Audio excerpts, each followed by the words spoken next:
vous écoute aujourd'hui un sujet sur les étudiants étrangers en France. Il y aurait tant et tant et tant à dire. Nous allons en 26 minutes, avec nos deux invités qui ont accepté de se plier à cet exercice-là, parler de ce sujet. C'est un sujet transversal parce que quand on est étudiant étranger en France, on n'est pas enfermé dans ce statut. Il y a des passerelles avec d'autres points et nous allons en parler. Merci de les recevoir avec moi. Nous commençons par vous, madame. Je suis ravie de vous recevoir. Vous êtes Sylvia Diop. Bonjour. Bonjour, madame. Vous êtes professeure de lettres désormais à l'université de Brazzaville. Vous avez à votre actif ce bel ouvrage que l'on voit en photo qui s'intitule « Les morceaux d'un rêve » et vous nous avez confié qu'il y a des fils à tirer pour nourrir notre discussion. « Les morceaux d'un rêve », ouvrage publié aux éditions Aymar. Et puis il y a un bonus à l'intérieur du livre, une nouvelle qui s'intitule « Ma foi où ». Merci d'avoir accepté notre invitation. Avec nous sur le plateau, Monsieur Youlam Atoumani, bonjour. Bonjour madame. Vous êtes doctorant en droit, enseignant en droit. Vous êtes donc à mi-chemin entre encore étudiant et plus tout à fait étudiant. Et puis, vous nous avez proposé ce sujet. Vous êtes fidèle téléspectateur de Lady Vous Écoute. Je saisis cette occasion pour dire à nos téléspectateurs que si vous voulez, comme monsieur, participer à cette émission, écrivez-nous. Voilà notre adresse qui s'affiche sous vos yeux émerveillés. Lady Vous Écoute @telesud.com et vous serez invité, vous en êtes la preuve vivante, n'est-ce pas, monsieur? C'est ça. Parce que des fois, on regarde la télé, on se dit, est-ce que je peux? Oui, on peut. Alors, nous allons plonger déjà dans cet ouvrage, Les morceaux d'un rêve. Là, voilà l'intitulé du livre. Tout à l'heure, vous nous parlerez de ce qui n'est pas un rêve, mais une réalité, et parfois un cauchemar. Je ne veux pas tout dévoiler. Madame, avant que de vous donner la parole, je voudrais préciser que vous faites des concours de dictée pour les Miss intelligentes, c'est-à-dire qu'elles sont jolies comme un cœur, mais vous tenez à ce qu'à l'intérieur de la tête, il y ait... Voilà. De l'intelligence aussi. Parce qu'on parle souvent de la beauté de la femme, la beauté physique, mais on ne parle pas souvent de cette intelligence. Parce que j'ai participé une fois au sommet africain sur l'autonomisation de la femme dans les réformes publiques. Et là, j'ai dit aux hommes, les femmes font partie de la moitié de l'humanité. Si un champ de maïs demande 100 bras, si on n'apporte que 50, il y aura un problème. Et donc, surtout en Afrique, les États africains devraient faire appel aux femmes, reconsidérer les femmes. Parce que la femme, c'est la moitié de l'humanité. La femme, elle est intelligente, elle est belle, mais elle est intelligente aussi, capable aussi. Elle sait faire les deux, être jolie et intelligente. Voilà. Alors, on va garder cette entrée de sujet. Parlons des étudiantes, justement. Je rappelle donc que vous avez été professeur en France au lycée et désormais à l'université de Brazzaville. Est-ce que le sujet que nous proposons à nos téléspectateurs aujourd'hui fait écho d'une certaine manière à ce que vous avez comme connaissance à ce sujet-là? Au sujet des étudiantes à Brazzaville, oui. Des étudiantes en France. Des étudiantes en France. Des étudiants étrangers, oui. Oui, oui. Les étudiantes en France, comme au Congo, je vais dire comme en Afrique, sont très timides. Et au début, je ne me rendais pas compte, pendant les cours, je ne me rendais pas compte. C'est une fois quand une collègue m'a dit, il faut voir les étudiantes, elles sont souvent au fond de la classe, elles ne participent pas, alors qu'elles sont intelligentes, alors qu'elles rendent des devoirs très intéressants. Et depuis un moment, j'essaie d'attirer l'attention aux étudiantes en leur disant de se mettre en avant. Comme disait une femme il n'y a pas longtemps, ce n'est pas un défaut de se mettre en avant. Voilà. Il n'y a pas beaucoup de différences. Elles sont timides, mais elles rendent souvent un travail excellent, comme les garçons. Comme je dis souvent aussi, le cerveau n'a pas de couleur, le cerveau n'a pas de sexe. Bon, alors peut-être qu'elles sont tout simplement réservées et pas timides. Oui, parce que les garçons sont, je pense, quelquefois un peu plus agités. Et bon... Alors, on va poser la question à quelqu'un qui a des étudiants, lui aussi, devant ses yeux. Vous êtes enseignant. Est-ce que ce que madame constate, est-ce que vous avez vous aussi relevé? Alors, peut-être que ça dépendra du domaine, en fait, en question. Parce que moi, je suis dans le domaine juridique, dans un domaine où il y a pas mal de filles qui s'inscrivent dans ce domaine. Alors, moi, je dirais que plutôt, c'est le contraire. Parce que ce sont les Elles ont la langue bien pendue, c'est ce que vous essayez de dire avec délicatesse. Voilà, c'est ça, c'est qu'ils sont actifs quand même, parce que vous allez quand même dans une faculté de droit, où vous verrez que la majorité des étudiants sont de sexe féminin. Bravo. Voilà, c'est... Après... Alors, y a-t-il... comment dit-on, de cause à effet? Pourquoi pensez-vous qu'il y ait beaucoup plus de filles en tant qu'étudiantes en droit? J'ai pas de raison. Pas de raison, mais c'est juste que c'est une filière qui attire beaucoup de femmes. parce que c'est une passion. On va dire cela que les femmes rêvent quand même de plaider, de défendre, rêvent quand même d'être à la hauteur des hommes depuis la nuit du temps. Et donc ça devient une filière qui attire les femmes depuis quelques années. C'est pour cela que dans pas mal des facultés, moi par exemple, j'enseigne le droit en deuxième année, et sur 700 étudiants, il doit y avoir 450 étudiantes. Donc c'est quand même, ils représentent quand même la majorité des étudiants en tant qu'étudiants en droit. Bon, après, je ne sais pas sur la littérature. Ça n'est un secret pour personne. Les hommes ne parlent pas en général. Est-ce que tu veux manger? Oui. Qu'est-ce que tu veux manger? Oui.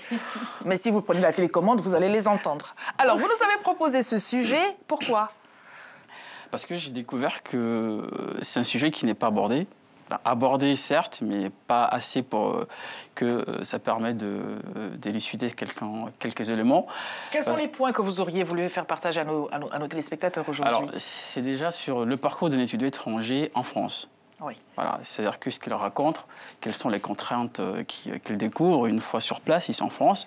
Parce que j'ai constaté que avant même que l'étudiant quitte son pays d'origine pour venir en France, mais il a en lui un manque d'information. C'est qu'on ne l'informe pas, on ne le met pas Est-ce qu'on ne l'informe pas ou est-ce qu'il ne va pas chercher des informations? Non, on ne l'informe pas. Parce que moi, je me rappelle, quand j'ai mon visa, j'avais l'idée d'un pays que je donnais à la France, c'était l'idée d'un pays où tout est facile, tout est accessible, tout est gratuit. Non, ça, je ne le garantis pas. Mais une fois ça s'appelle un rêve, voilà, monsieur, quand même. Le cas échéant, voilà, l'exemple ici. Voilà, c'est la photo de monsieur que vous devriez avoir sur la couverture.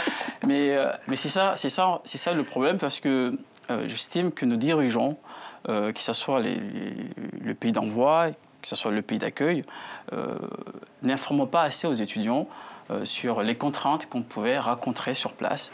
Alors, quelles sont les contraintes? Ça concerne la politique d'accueil. C'est-à-dire qu'une fois sur place, l'étudiant doit faire face à des procédures administratives qui sont très contraignantes. Moi, j'en connais pas mal des étudiants qui ont arrêté leurs études, non pas parce qu'ils n'ont pas le niveau, parce que c'est ce que souvent on dit, que l'étudiant africain ou étranger, il n'a pas le niveau, comme l'étudiant français. Moi, je disais, c'est tout à fait le contraire. Mais c'est par rapport à ces procédures administratives qui font que l'étudiant recule.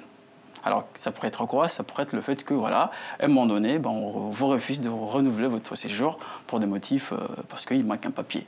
Eh bien oui, s'il manque un papier, l'administration, c'est l'administration, quand même. Justement, parce que ça commence à évoluer. C'est-à-dire qu'aujourd'hui, les hommes politiques français commencent à prendre connaissance de cet effet-là, notamment... On a tous vu l'arrivée de la gauche en 2012, avec M. Valls, quand il était ministre de l'Intérieur, qui a donc abrogé une circulaire de M. Guéant. Alors, qu'est-ce qu'il disait, cette circulaire?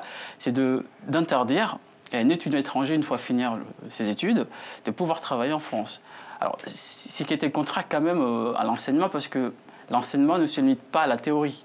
Il faut pouvoir faire de la pratique. Tout à fait. Parce que moi, j'estime que nos pays africains ont besoin aussi qu'on apprenne non pas seulement la théorie, mais qu'il y ait aussi de la pratique, parce que c'est ce qui manque là-bas. Et donc, c'est ce qui a été mis en place pendant des années. Donc, il a fallu qu'on arrive en 2012, donc c'était quand même très récent, que les politiques français et françaises prennent conscience de cet effet-là pour pouvoir changer et permettre à tout étudiant non seulement d'aller à la fac, mais une fois finir ses études, de pouvoir aussi travailler et acquérir une pratique convenable et efficace. Alors, à la décharge quand même des politiques, c'est du ressort de l'étudiant, en tout cas de celui qui entreprend de faire un parcours migratoire en tant qu'étudiant ou autre, de chercher toutes les informations, parce que c'est lui qui est, on va dire, demandeur. Est-ce que ce que monsieur nous décrit, vous, en tant qu'enseignante, est-ce que vous avez, même à Brazzaville, il y a des étudiants qui ne sont pas tous de là, qui sont des étudiants étrangers, est-ce que ce que dit monsieur... Oui, moi je pense que ça dépend de chaque étudiant, parce que nous quand on est arrivé, on se débrouillait, Moi, mes plus belles années, les plus belles années de ma vie, c'est mes années d'étudiante à Paris. Oui. Franchement, on allait Saint-Michel, on connaissait Saint-Michel par cœur, tous les petits restaurants, on discutait, on parlait philosophie, on parlait littérature. Et franchement, je sais pas si ça se passe encore comme ça.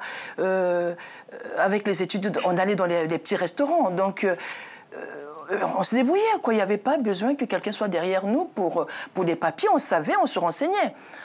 Je ne sais pas si on était mûrs par rapport aux jeunes. Est-ce que vous étiez mieux lotis? Est-ce que les conditions étaient différentes? C'est ça la question.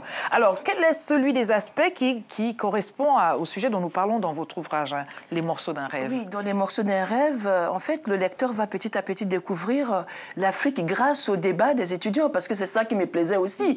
C'était des étudiants qui venaient du monde entier, de la Corée, des États-Unis, de partout. On se retrouvait, on parlait littérature, on parlait sciences, parce qu'il y avait aussi des scientifiques parmi nous. Et donc, avec ce roman, je sais pas, ça fait pas rêver, mais ça fait, comme je disais, je sais pas si je l'ai dit, que l'écrivain, avec la publication de mon livre, je me suis rendu compte que l'écrivain est quelque part témoin de l'histoire. Et donc, avec les étudiants, nous parlions souvent de la solidarité africaine. Hein? Les Coréens parlaient aussi, les Chinois aussi, mais les Africains aimaient beaucoup parler de cette solidarité africaine qu'on trouve ici en France. Et comme je disais à Lady... en préparant cette émission, on caresse la nostalgie de la solidarité africaine. Chez nous, c'est mieux, c'est nous, c'est mieux. Sauf que quand je suis repartie en Afrique, je me suis rendu compte que ce qu'on disait dans les débats ici, c'était pas ça. C'était un doux rêve. Voilà, on parlait de solidarité. Nous, on n'est pas... Chez nous, c'est pas comme ça. Mais non, c'est vraiment... Peut-être c'était cette Afrique qu'on lisait dans les livres, ou comme vous disiez, Lady, par procuration, qu'on a vécu par procuration. Et que, voilà.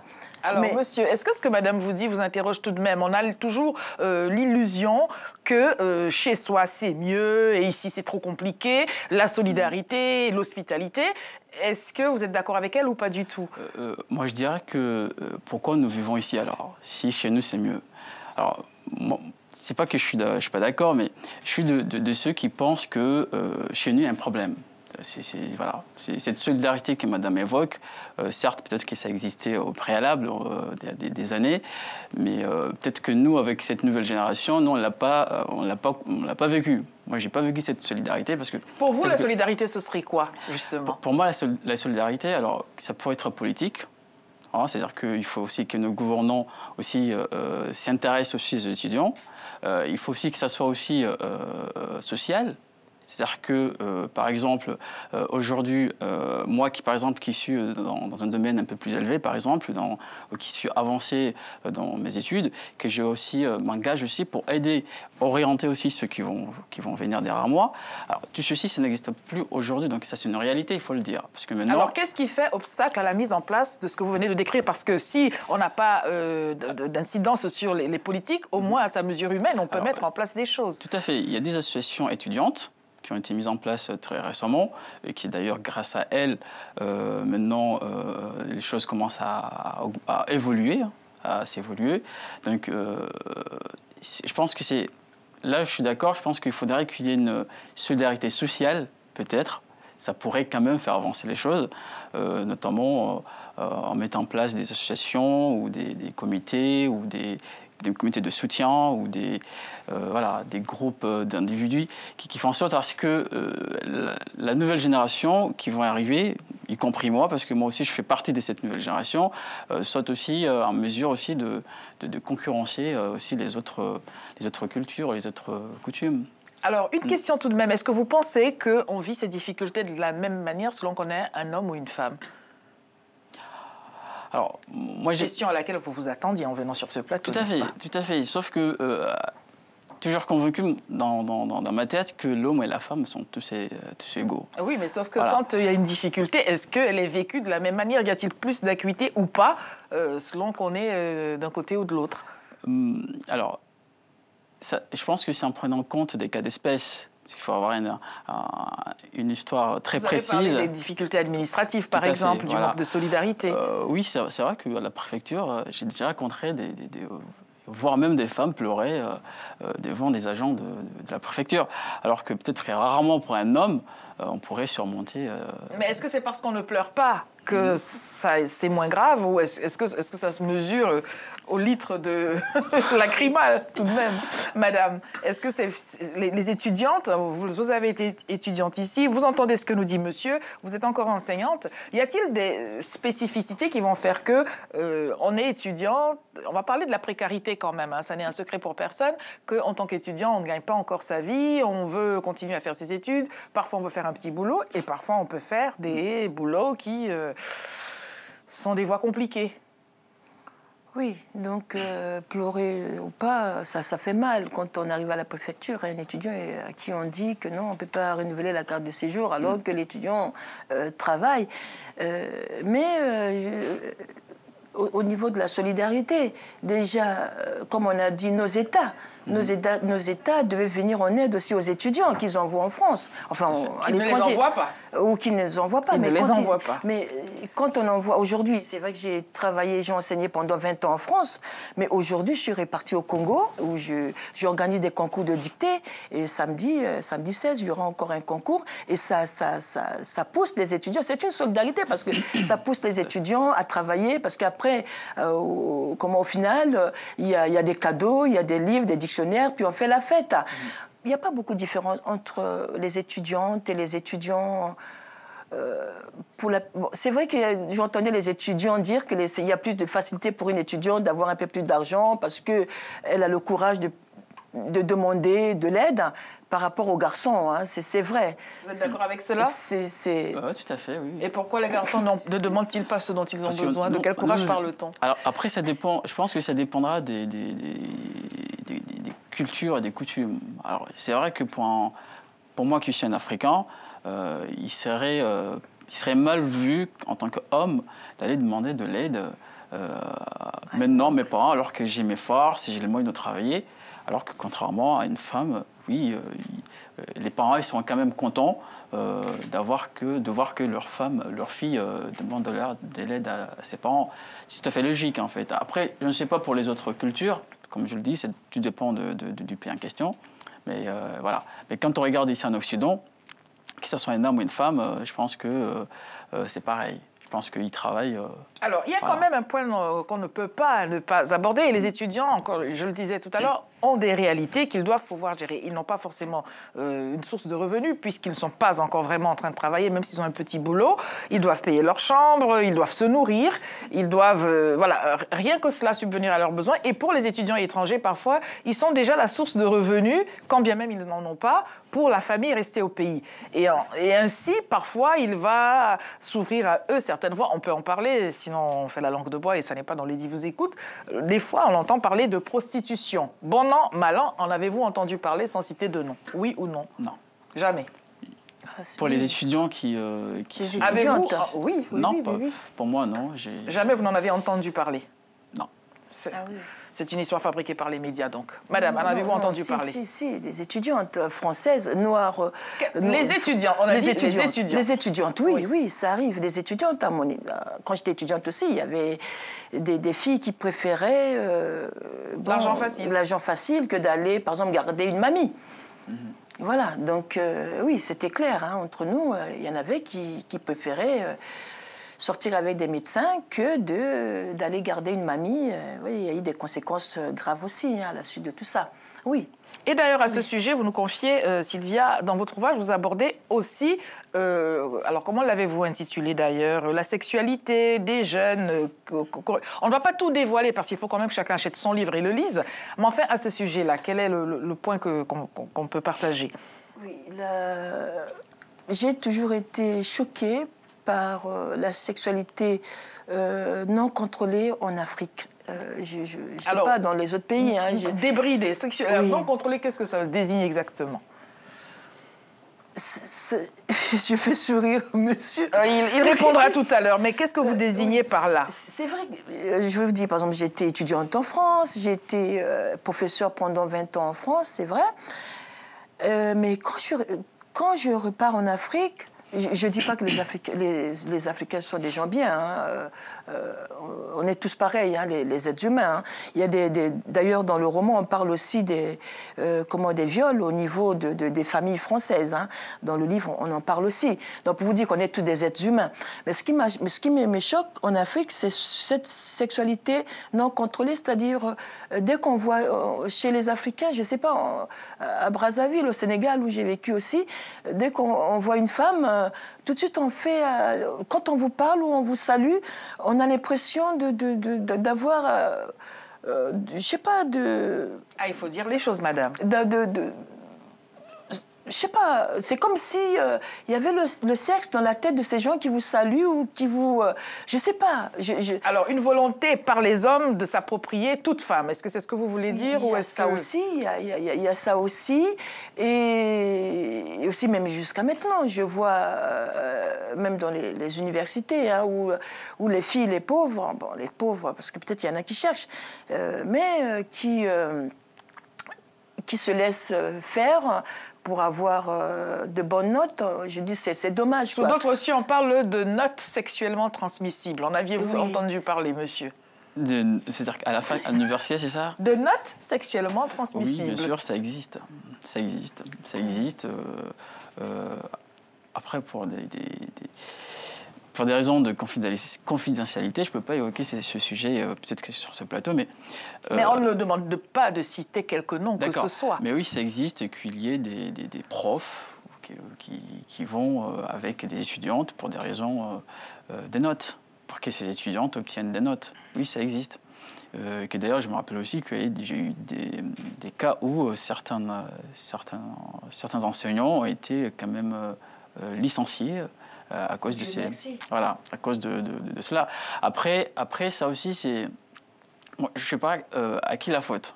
Est-ce que c'est de l'enseignant qui enseigne ou de la fille? Il y a une offre et une demande de part et d'autre. C'est la faute de l'enseignant, parce que l'enseignant est là pour instruire, l'enseignant est là pour transmettre le savoir, pas pour profiter de l'autre. Tout à fait. Voilà, l'enseignant est là pour transmettre le savoir.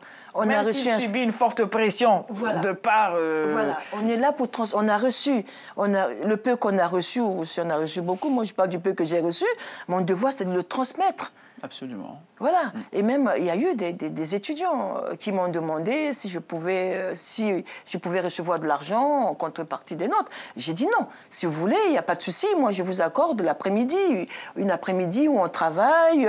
Voilà. Donc, on donne. Et il y a le plaisir à transmettre ce qu'on a reçu.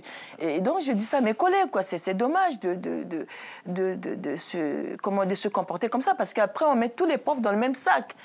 Voilà. Madame est claire là-dessus. Vous disiez tout à l'heure, je ne veux pas me fâcher avec je ne sais pas qui, et puis vous disiez je ne sais pas à qui est la faute. Pour madame, c'est clair. Même si l'enseignant subit une forte pression, il n'a pas à céder à ce genre de demande. Je pense que la responsabilité est partagée, dans le sens où, en tant qu'étudiant, parce que moi aussi, j'ai parcouru ce même combat, c'est-à-dire que de ne pas avoir des bonnes notes parfois, mais ce n'est pas pour une raison d'aller supplier, ou voire même quitte à aller... monnayer. Ou vendre ses charmes. Tout à fait, devant un prof. C'est pas une idée, c'est pas une raison. D'ailleurs, parfois même, je prends des occasions à expliquer à mes étudiants, parce que je raconte des étudiants étrangers qui ont fait le même parcours que moi.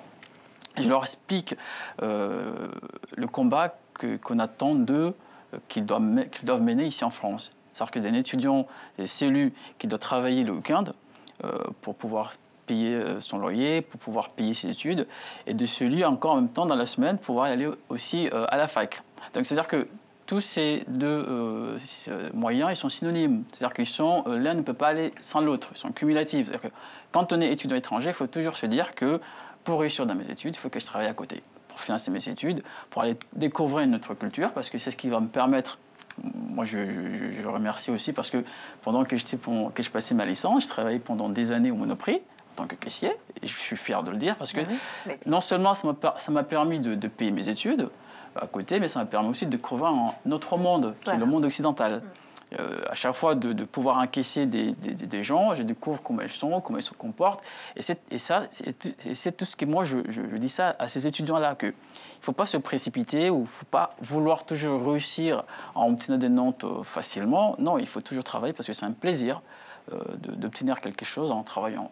Et c'est déjà la vie vraie que de rentrer dans le monde du travail, d'une certaine manière. C'est ça, tout à fait. Alors, le temps est court quand on veut refaire le monde. Madame, quel est celui des aspects que vous ne voudriez pas manquer de partager avec nos téléspectateurs afin qu'ils aient envie, bien sûr, d'acquérir cet ouvrage? Oui, alors, je voulais souligner que dans Les morceaux d'un rêve, il y a ma foi, ou donc une nouvelle, ma foi qui veut dire veuve dans l'une des langues du Congo, du Poul. Voilà, je suis une fille du Nord, hein, donc j'ai été touchée par une veuve. J'avais 15 ans quand j'ai vu cette veuve qui avait perdu donc son mari qui était riche et qui s'est retrouvée sur la paille, avec des souffrances incroyables. Et donc, j'ai écrit ma foi d'un trait. La veuve d'un trait. Donc, dans la nouvelle, je parle de la souffrance de cette veuve qui se retrouve avec rien. Et donc, 2 ans après ou 3 ans après, à Dakar, le livre a eu le prix, le grand prix littéraire. La nouvelle, La veuve. Et je voulais aussi attirer l'attention aux étudiantes, enfin aux étudiants. Finir, oui. La lecture. Si je suis arrivée à avoir ce prix à l'âge de 17 ans, c'est parce que je lisais beaucoup. Et monsieur le disait tout à l'heure, qu'il faut travailler. Il n'y a pas autre chose, quoi. Il n'y a que le travail. Et donc, je pense que même avant d'arriver en seconde, là-bas au Congo-Brazzaville, j'avais déjà lu tous les auteurs négro-africains. Voilà. Et ce qui amène aujourd'hui, voilà le résultat aujourd'hui. Voilà. C'est ce que j'ai remarqué d'ailleurs, que c'est rare de trouver des ouvrages, des livres de ce genre aujourd'hui, parce que comme chez Camille Doucan, et j'imagine qu'en fait, c'est d'autres dans le même genre. La question n'est-elle pas, ne faut-il pas tout lire, tout simplement, tous les auteurs, autant que l'on peut, autant qu'on en a sous la main? Oui. Monsieur parlait d'ouverture. On va terminer là-dessus, si vous le voulez bien. Je voudrais rappeler, donc, madame, que vous êtes l'auteur de cet ouvrage, Les morceaux d'un rêve. C'est un roman aux éditions Aymar. Je rappelle que vous préparez des concours de dictée pour les Miss Intelligentes. Vous serez sur les ondes, bien sûr, à Brazzaville en fin de semaine. Monsieur, je voudrais vous remercier pour avoir proposé ce sujet. J'espère que nos téléspectateurs ont retenu qu'il y a des difficultés pour venir étudier en France, mais qu'on peut s'en sortir. Il faut travailler et beaucoup lire et manger du feu. À demain. Merci.